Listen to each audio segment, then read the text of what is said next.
Justice is an effective and necessary governance model. The saturation approach of covering all eligible people is the true and comprehensive achievement of social justice. This is secularism in action, reduces corruption, and prevents nepotism, prevents Bhai Bhatijawad. There is transparency and assurance that benefits are delivered to all eligible people. The resources are distributed fairly. All, regardless of their social standing, get access to opportunities. We are addressing systemic inequalities that had plagued our society. We focus on outcomes and not on outlays, so that the social economic transformation is achieved. As our Prime Minister firmly believes, we need to focus on 4 major castes. They are Garib, Mahilaye, Yuva and Annadata. Their needs, their aspirations and their welfare are our highest priority. The country progresses when they progress. All 4 require and receive government support in their quest to better their lives. Their empowerment and well-being will drive the country forward. Garib Kalyan, Desh Ka Kalyan. We believe in empowering the poor. The earlier approach of tackling poverty through entitlements had resulted in very modest outcomes. When the poor became empowered partners in the development process, government's power to assist them also increases manifold. With the pursuit of Sabka Saath, in these 10 years, the government has assisted 25 crore people to get freedom from multi-dimensional poverty. Our government's efforts are now getting synergized with energy and passion of such empowered people. This is truly elevating them from poverty. Direct benefit transfer of 34 lakh crore rupees from the government using PM Jan Dhan accounts has led to savings of 2.7 lakh crores of rupees for the government. This savings has been realized through avoidance of leakages prevalent earlier. The savings have helped in providing more funds for Garib Kalyan. PM Swanidhi has provided credit assistance to 78 lakh street vendors. From that total of 78 lakh street vendors, 2.3 lakh have received credit for the 3rd time. PM Janman Yojana reaches out to the particularly vulnerable tribal groups who have remained outside the realm of development so far. PM Vishwakarma Yojana provides end-to-end support to artisans and craftspeople engaged in 18 trades. The schemes for empowerment of Divyangs and transgender persons reflect firm resolve of our government to leave no one behind. Welfare of Annadata. Farmers are our Annadata. Every year under PM Kisan Samman Yojana, direct financial assistance is provided to 11.8 crore farmers, including marginal and small farmers. Crop insurance is given to 4 crore farmers under PM Fasal Bima Yojana. These, besides several other programs, are assisting Annadata in producing food for the country and for the world.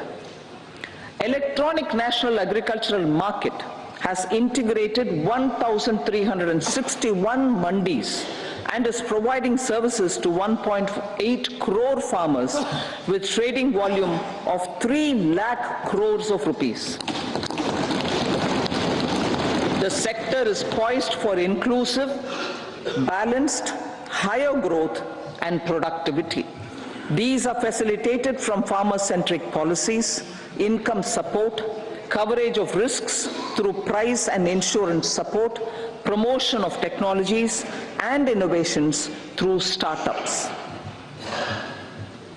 Empowering the Amrit PD, the Yuva. Our prosperity depends on adequately equipping and empowering the youth. The National Education Policy 2020 is ushering the transformational reforms. PM Schools for Rising India, PM Shri, are delivering quality teaching and nurturing holistic and well-rounded individuals. The Skill India mission has trained 1.4 crore youth, upskilled and reskilled 54 lakh youth, and established 3,000 February 3 ಗಂಟೆಗಳ ಮನರಂಜನೆ ಸಿಕ್ಕಾಪಟ್ಟೆ ಜೋರು. ನಮ್ಮ super star ರಾತ್ರಿ 7 higher learning, namely 7 IITs, 16 triple ITs, 7 IIMs, 15 AIMS and 390 universities have been set up.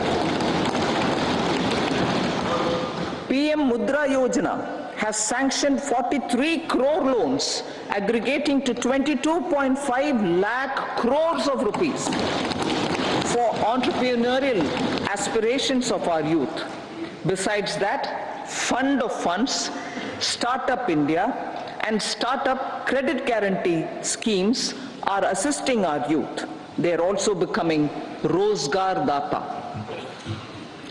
The country is proud of our youth scaling new heights in sports. The highest ever medal tally in Asian Games and Asian Para Games in 2023 reflects a high confidence level.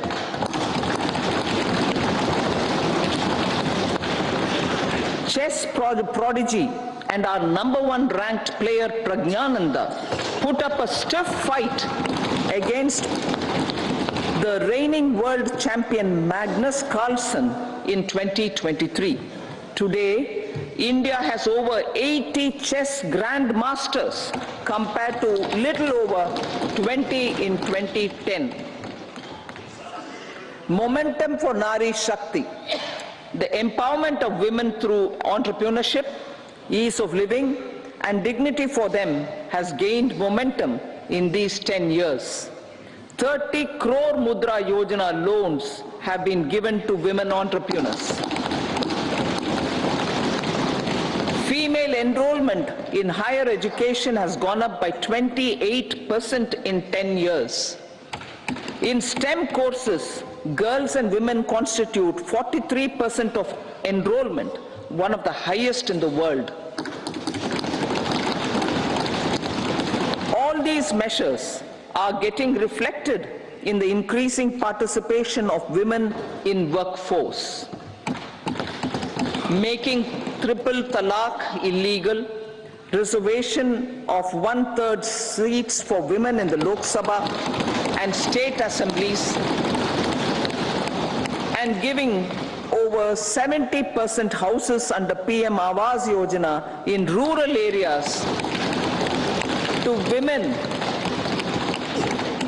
and giving over 70% houses under PM Awas Yojana in rural areas to women as sole or joint owners have enhanced their dignity. Exemplary track record of governance, development and performance. Besides delivering on high growth in terms of gross domestic product, the government is equally focused on a more comprehensive GDP, that is, governance, development and performance. Our government has provided transparent, accountable, people-centric and prompt, trust-based administration with citizen first and minimum government, maximum governance approach. The impact of all-round development is discernible in all sectors.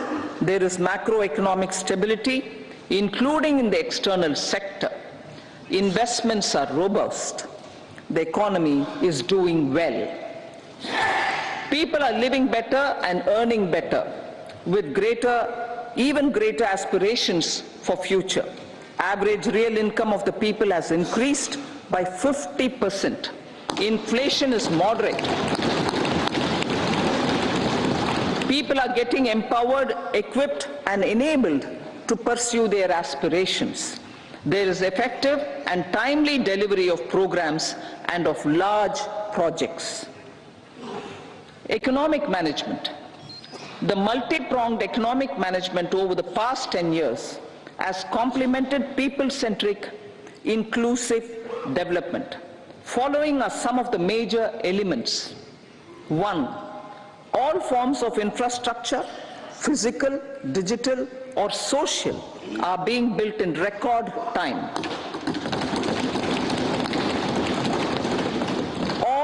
Number 2, all parts of the country are becoming active participants in economic growth. Number 3, digital public infrastructure, a new factor of production as if in the 21st century, is instrumental in formalization of the economy. Number 4, goods and services tax has enabled one nation, one market, one tax. Tax reforms have led to deepening and widening of tax base.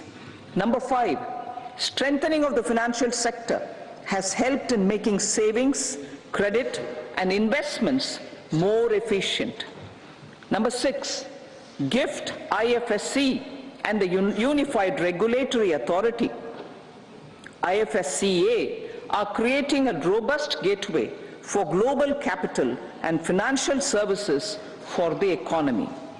Number 7, proactive inflation management has helped keep inflation within the policy band. Now the global context, Honorable Speaker, sir. Geopolitically, global affairs are becoming more complex and challenging with wars and conflicts. Globalization is being redefined with reshoring and friendshoring, disruption and fragmentation of supply chains, and competition for critical minerals and technologies. A new world order is emerging after the COVID pandemic. India assumed the G20 presidency during very difficult times for the world. The global economy was going through high inflation, high interest rates, low growth, very high public debt, low trade growth, and climate changes. The pandemic has led to a crisis of food, fertilizer, fuel, and finances for the world, while India successfully navigated its way. The country showed the way forward and built consensus on solutions for those global problems. The recently announced India, Middle East, Europe economic corridor is a strategic and economic game changer for India and others.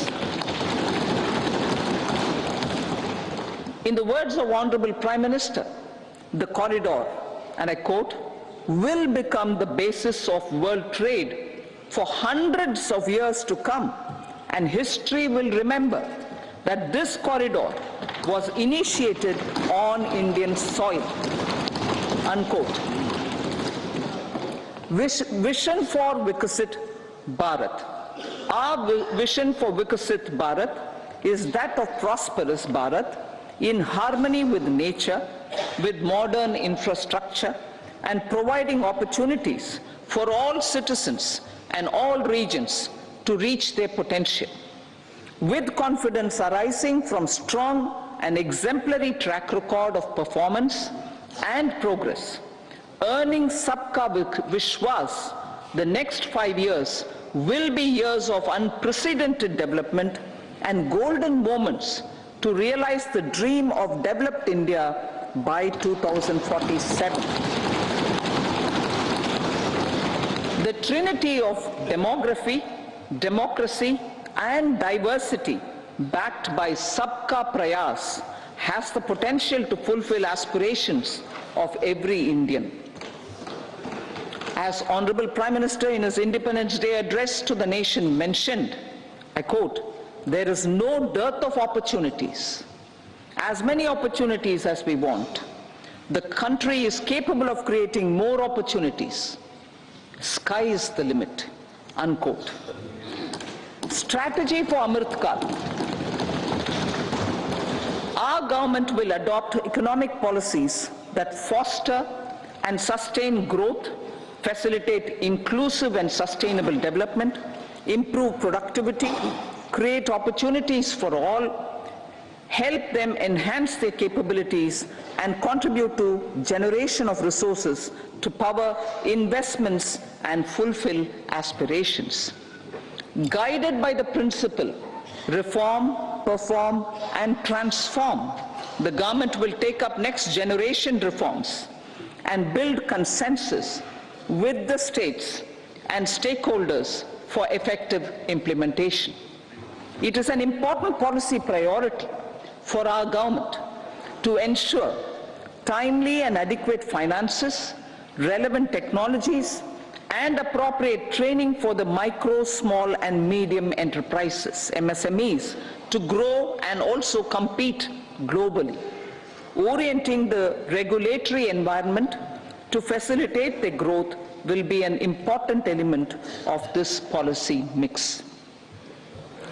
Aligning with the Panchamrit goals, our government will facilitate sustaining high and more resource-efficient economic growth.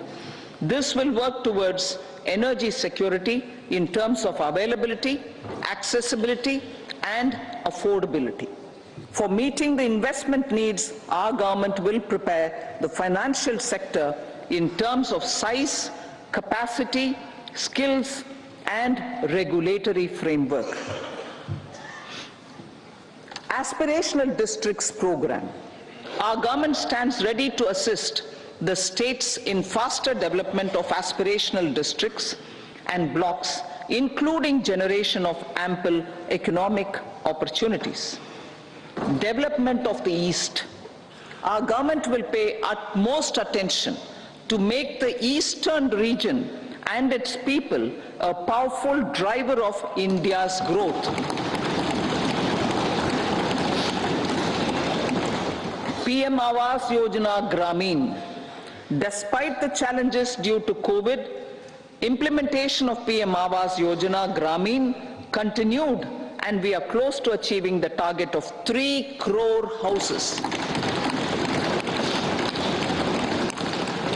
2 crore more houses will be taken up in the next 5 years to meet the requirement arising from increase in the number of families. Rooftop solarization and Muft Bijli. Through rooftop solarization, 1 crore households will be enabled to obtain up to 300 units free electricity every month. This scheme follows the resolve of Honorable Prime Minister on the historic day of consecration of Sri Ram Mandir in Ayodhya. Following benefits are expected. Savings up to 15 to 18,000 rupees annually for households from free solar electricity and selling the surplus to the distribution companies. Charging of electric vehicles. Entrepreneurship opportunities for a large number of vendors for supply and installation.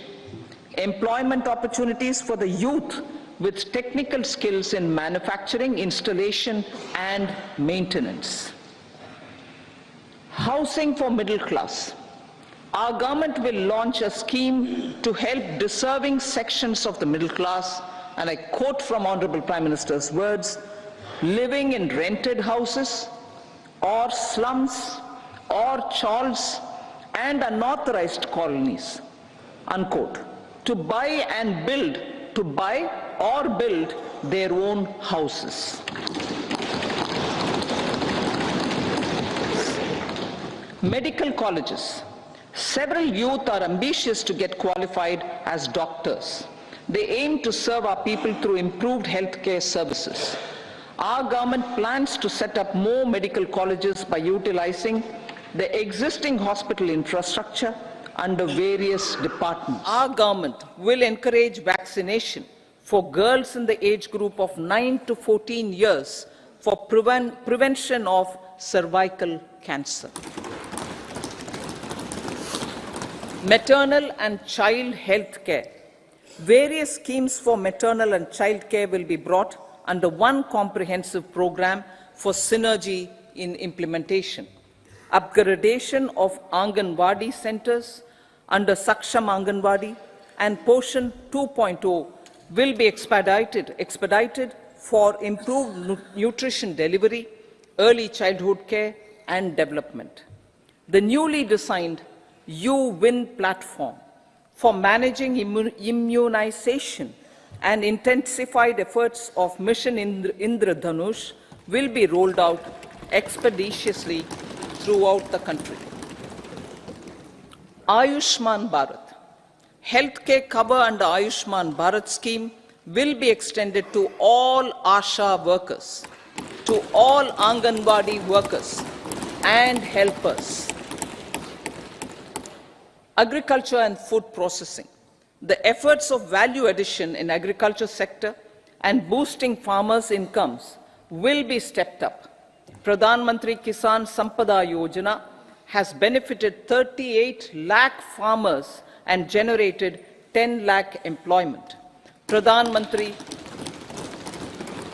Formalization of Micro Food Processing Enterprises Yojana has assisted 2.4 lakh SHGs and 60,000 individuals with credit linkages. Other schemes are complementing the efforts for reducing post-harvest losses and improving productivity and incomes. For ensuring faster growth of the sector, our government will further promote private and public investment in post-harvest activities, including aggregation, modern storage, efficient supply chains, primary and secondary processing and marketing and branding. Nano DAP. After the successful adoption of nano urea, application of nano DAP on various crops will be expanded in all agroclimatic zones. Atmanirbhar Oil Seeds Abhiyan. Building on the initiative announced in 2022, a strategy will be formulated to achieve Atmanirbharta for oil seeds such as mustard, groundnut, sesame, soya bean, and sunflower. This will cover research for high-yielding varieties, widespread adoption of modern farming techniques, market linkages, procurement, value addition, and crop insurance. Dairy development. A comprehensive program for supporting dairy farmers will be formulated. Efforts are already on to control foot and mouth disease. India is the world's largest milk producer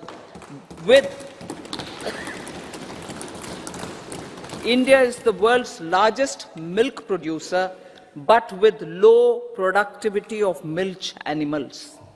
The program will be built on the success of existing schemes such as Rashtriya Gokul Mission, National Livestock Mission, and infrastructure development funds for dairy processing and animal husbandry.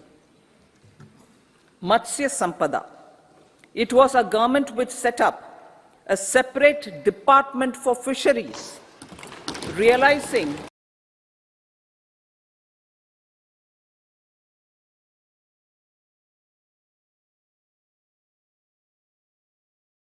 a separate department for fisheries, realizing the importance of assisting fishermen. This has resulted in doubling of both inland and aquaculture production. Seafood exports since 2013-14 has also doubled. Implementation of Pradhan Mantri Matsya Sampada Yojana will be stepped up to 1.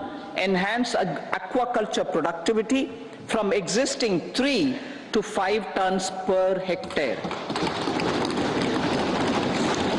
2. Double exports to 1 lakh crore rupees, and 3. Generate 55 lakh employment opportunities in the near future. 5 integrated aqua parks will also be set up.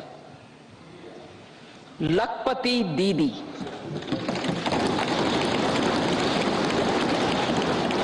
83 lakh SHGs.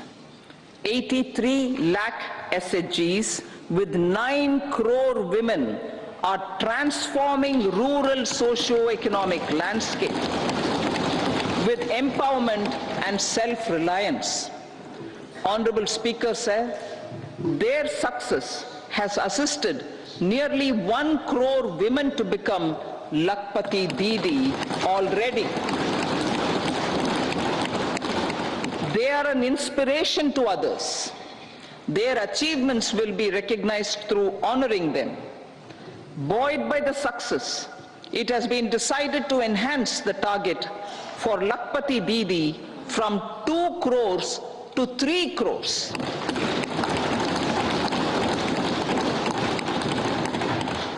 Technological changes, new age technologies and data are changing the lives of people and businesses. They are also enabling new economic opportunities and facilitating provision of high-quality services at affordable prices for all, including those at the bottom of the pyramid. Opportunities for India at the global level are expanding. India is showing solutions through innovation and entrepreneurship of its people. Research and innovation for catalyzing growth, employment, and development. Prime Minister Shastri, Prime Minister Lal Bahadur Shastri gave the slogan of Jai Jawan, Jai Kisan. Prime Minister Vajpayee, Atal Bihari Vajpayee ji, made that Jai Jawan, Jai Kisan, Jai Vigyan. Prime Minister Modi has furthered that to Jai Jawan, Jai Kisan, Jai Vigyan, and Jai Anusandhan, as innovation is the foundation of development. For our tech-savvy youth, this will be a golden era. A corpus of 1 lakh crore rupees will be established with 50-year interest-free loan provided. The corpus will provide long-term financing or refinancing with long tenors and low and or nil. I repeat that sentence. The corpus will provide long-term financing or refinancing with long tenors and low or nil interest rates. This will encourage the private sector to scale up research and innovation significantly in sunrise domains. We need to have programs that combine the powers of our youth and technology. A new scheme will be launched for strengthening deep tech technologies for defense purposes and expediting Atmanirbharta. Infrastructure development. Building on the massive tripling of the capital expenditure outlay in the past 4 years, resulting in huge multiplier impact on economic growth and employment creation, the outlay for the next year is being increased by 11.1% to 11,111 crore rupees. This would be 3.4% of our GDP. Railways. 3 major railway corridor programs will be implemented. These are energy, mineral and cement corridor. Number 2, port connectivity corridors. And number 3, high traffic density corridors. The projects have been identified under the PM Gati Shakti for enabling multimodal. My God! ये radio देख के दिल garden हो गया। 10,000 रुपए दूंगा इसके। क्या? The resultant decongestion of the high traffic corridors will also help in improving operations of passenger trains, resulting in safety and higher travel speed for passengers. Together with dedicated freight corridors, these 3 economic corridor programs will accelerate our GDP growth and reduce logistic costs.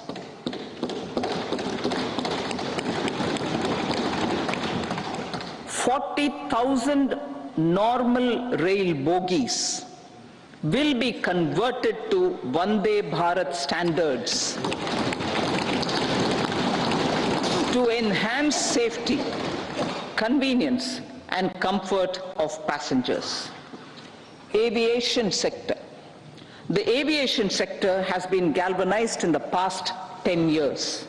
Number of airports have doubled to 149.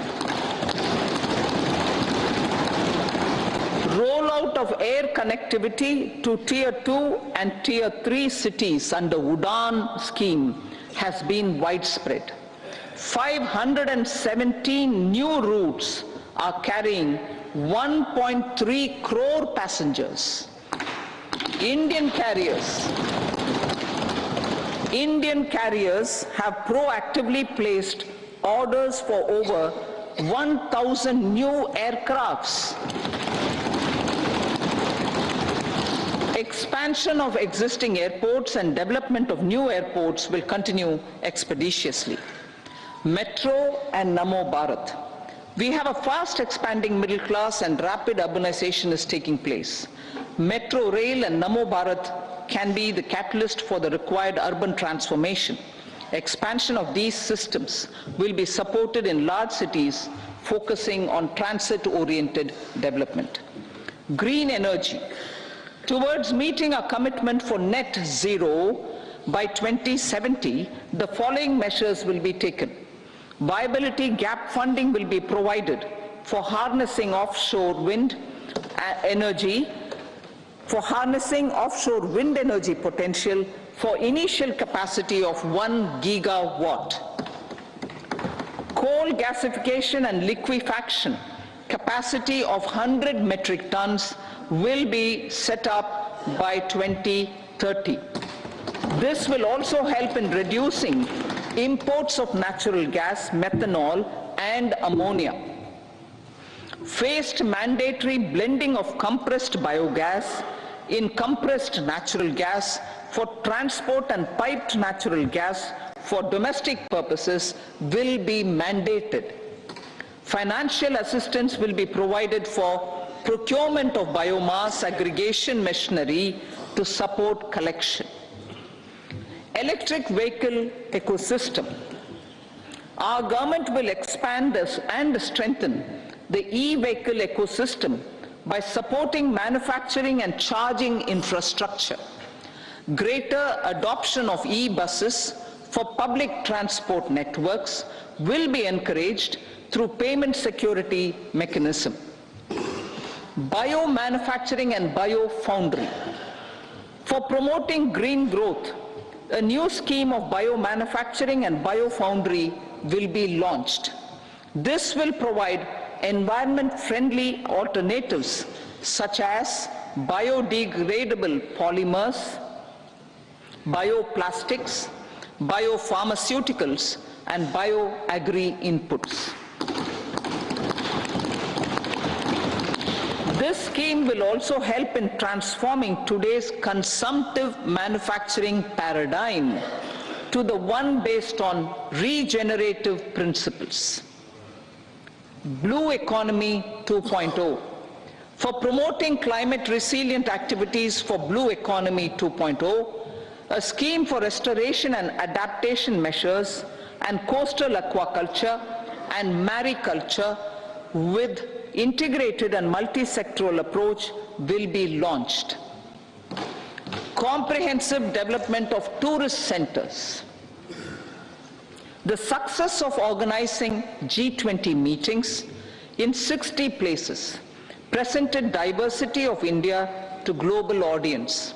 Our economic strength has made the country an attractive destination for business and conference tourism. Our realizing tourism, including spiritual tourism, has tremendous opportunities for local entrepreneurship. States will be encouraged to take up comprehensive development of iconic tourist centers, branding and marketing them at global scale. A framework for rating of the centers based on quality of facilities and services will be established. Long-term interest-free loans will be provided to states for financing such development on matching basis. To address the emerging fervor for domestic tourism, Honorable Speaker, sir, projects for port connectivity, tourism infrastructure, and amenities will be taken up on our islands, including Lakshadweep. This will help in generating employment also. Promoting investments. The FDI inflow during 2014 to 23 was $596 billion US, marking a golden era. That is twice the inflow during 2005 to 14. For encouraging sustained foreign investment, we are negotiating bilateral investment treaties with our foreign partners in the spirit of First Develop India. FDI is First Develop India. Reforms in the states for Vikasit Bharat. Many growth and development enabling reforms are needed in the states for realizing the vision of Vikasit Bharat. A provision of 75,000 crore rupees as 50-year interest-free loan is proposed this year to support those milestone-linked reforms by the state governments. Societal changes. The government will form a high-powered committee for an extensive consideration of the challenges arising from fast population growth and demographic changes. The committee will be mandated to make recommendations for addressing these challenges comprehensively in relation to the goal of Vikasit Bharat. Amrit Kal as Kartavya Kal. Our government stands committed to strengthening and expanding the economy with high growth and to create conditions for people to realize their aspirations.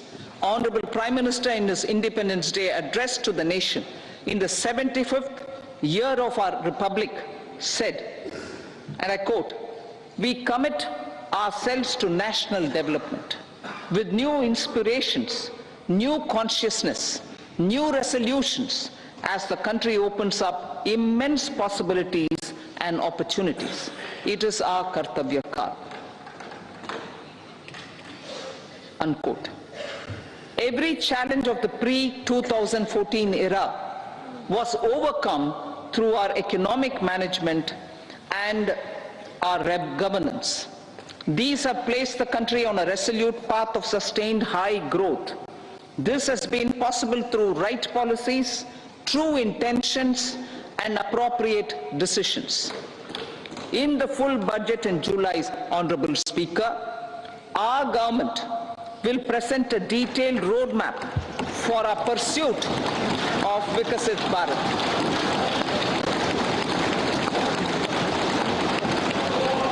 revised its estimates. Revised estimates of 2023-24. The revised higher than the budget estimate, reflecting strong growth momentum and formalization in the economy. The revised estimate of the fiscal deficit is 5.8% of GDP, improving on the budget estimate, notwithstanding moderation in the nominal growth estimates. Budget estimates for 2024-25. Coming to the year 2024-25, the total receipts other than borrowings and total expenditure are estimated at 30.80 and 47.66 lakh crore rupees respectively. The tax receipts are estimated at 26.02 lakh crore rupees. The scheme of 50-year interest-free loan for capital expenditure to states will be continued this year with an outlay of 1.3 lakh crore rupees. We continue on the path of fiscal consolidation, as announced in my budget speech of 2021-22, to reduce consolidation, as announced in my budget speech of 2021-22, to reduce fiscal deficit below 4.5% by 25-26. The fiscal deficit in 2024-25 is estimated to be 5.1% of GDP, adhering to that path through dated securities during 24-25 are estimated at 14.13 lakh crore rupees and 11.75 lakh crore respectively. Both will be less than that in 23-24. Now that the private investments are happening at scale, the lower borrowings by the central government will facilitate larger availability of credit for the private sector. Vote on account. I'll be seeking vote on account approval of the Parliament through the appropriation bill for a part of the financial year 2024-25. I will now move to Part B. Honorable Speaker, sir, over the last 10 years, the direct tax collections have more than trebled and the return filers swelled 2.4 times. I would like to assure the taxpayers that their contributions have been used wisely for the development of the country and welfare of its people. I appreciate the taxpayers for their continued support. The government has reduced and rationalized tax rates. Under the new tax scheme, there is now no tax liability for taxpayers with income up to 7 lakh rupees, up from 2.2 lakh rupees in the financial year 2013-14. The threshold for presumptive taxation for retail businesses was increased from 2 crores to 3 crores. Similarly, the threshold for professionals eligible for presumptive taxation was increased from 50 lakh rupees to 75 lakh rupees. Also, corporate tax rate was decreased from 30% to 22% for existing domestic companies and to 15% for certain new manufacturing companies. Honorable Speaker, sir, in the last 5 years, our focus has been to improve taxpayer services. The age-old jurisdiction-based assessment system was transformed with the introduction of faceless assessment and appeal, thereby imparting greater efficiency, transparency, and accountability. Introduction of updated income tax returns, a new Form 26AS, and pre-filling of tax returns have made filing of tax returns simpler and easier. Average processing time of returns has been reduced from 93 days in the year 2013-14 to a mere 10 days this year, thereby making refunds faster. Indirect taxation. By unifying the highly fragmented indirect tax regime in India, the GST has reduced the compliance burden on trade and industry. The industry has acknowledged the benefits of GST. According to a recent survey conducted by a leading consulting firm, 94% of industry leaders view the transition to GST as largely positive. According to 80% of the respondents, it has led to supply chain optimization, as elimination of tax arbitrage and octroi has resulted in disbanding of checkposts at the state and city boundaries. At the same time, tax base of GST more than doubled, and the average monthly gross GST collection has almost doubled to 1.66 lakh crores this year. States too have benefited. States' SGST revenue, including compensation released to states in the post-GST period of 2017-18 to 2022-23, has achieved a buoyancy of 1.22. In contrast, the tax buoyancy of state revenues from subsumed taxes in the pre-GST four-year period of 2012-13 to 2015-16 was a mere 0.72. The biggest beneficiaries are consumers, as reduction in logistic cost and taxes have brought down prices of most goods and services. We have taken a number of steps in customs to facilitate international trade. As a result, the import release time declined by 47% to 71 hours at inland container depots, by 28% to 44 hours at air cargo complexes, and by 27% to 85 hours at seaports over the last 4 years since 2019, when the national time release studies were first acted. Tax proposals. As for tax proposals, in keeping with the convention, I do not propose to make any changes relating to taxation and propose to retain the same tax rates for direct and indirect taxes, including import duties. However, certain tax benefits to startups and investments made by sovereign wealth or pension funds, as also tax exemption on certain income of some IFSC units, are expiring on 31/3/2024. To provide continuity in taxation, I propose to extend the date to 31/3/2025.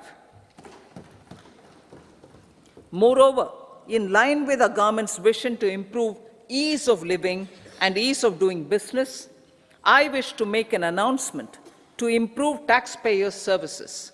There are a large number of petty, non-verified, non-reconciled, or disputed direct tax demands,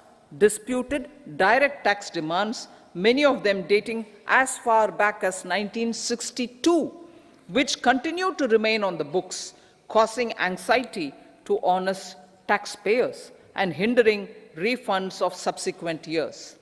Honorable Speaker, sir, I propose to withdraw such outstanding direct tax demands up to 25,000 rupees pertaining to the period up to financial year 2009-10 and up to 10,000 rupees for financial years 2010-11 to 2014-15. This is expected to benefit about 1 crore taxpayers. 1 crore taxpayers would benefit out of this.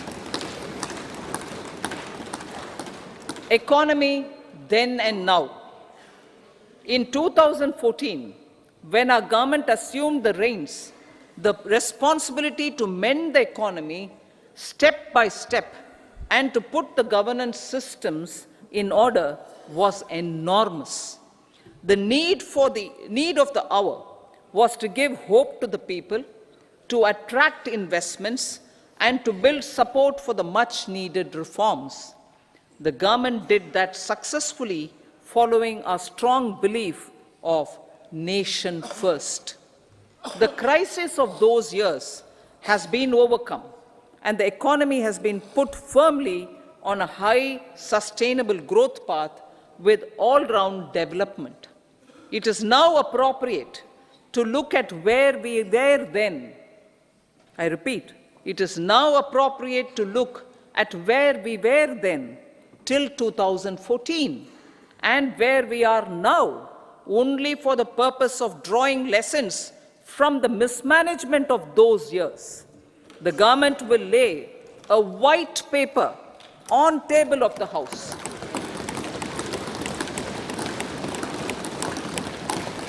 The exemplary track record of governance, development and performance, effective delivery and Jan Kalyan has given the government trust, confidence and blessings of the people to realize whatever it takes. The goal of Vikasit Bharat with good intentions, true dedication and hard work in the coming years and decades. With this, Honorable Speaker, I commend the interim budget to this august House. Jai Hind.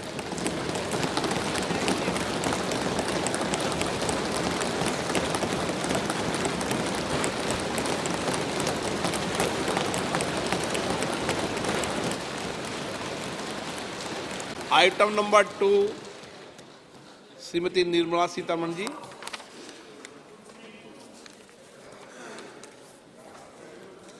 So, with your permission, I rise to lay on the table the following statements. Under Section 3(1) of the Fiscal Responsibility and Budget Management Act 2003, medium-term fiscal policy cum fiscal policy strategy statement and macroeconomic framework statement. Item number 3, Srimati Nirmala Sitharaman ji. Sir, with your permission, I rise to move for leave to introduce the Finance Bill 2024. प्रश्न ये है कि विधेयक को पुनर्स्थापित करने की अनुमति प्रदान की जाए। जो सदस्य इसके पक्ष में हाँ कहें, जो सदस्य विरोध में ना कहें। मेरे विचार में निर्णय हाँ वालों के पक्ष हुआ, हाँ वालों के पक्ष हुआ। माननीय मंत्री जी विधेयक को पुनर्स्थापित करें। So I introduce the bill. सभा की कार्रवाई शुक्रवार दिनांक 2 फरवरी 2024 को प्राप्त 11 बजे तक के लिए स्थगित की जाती है।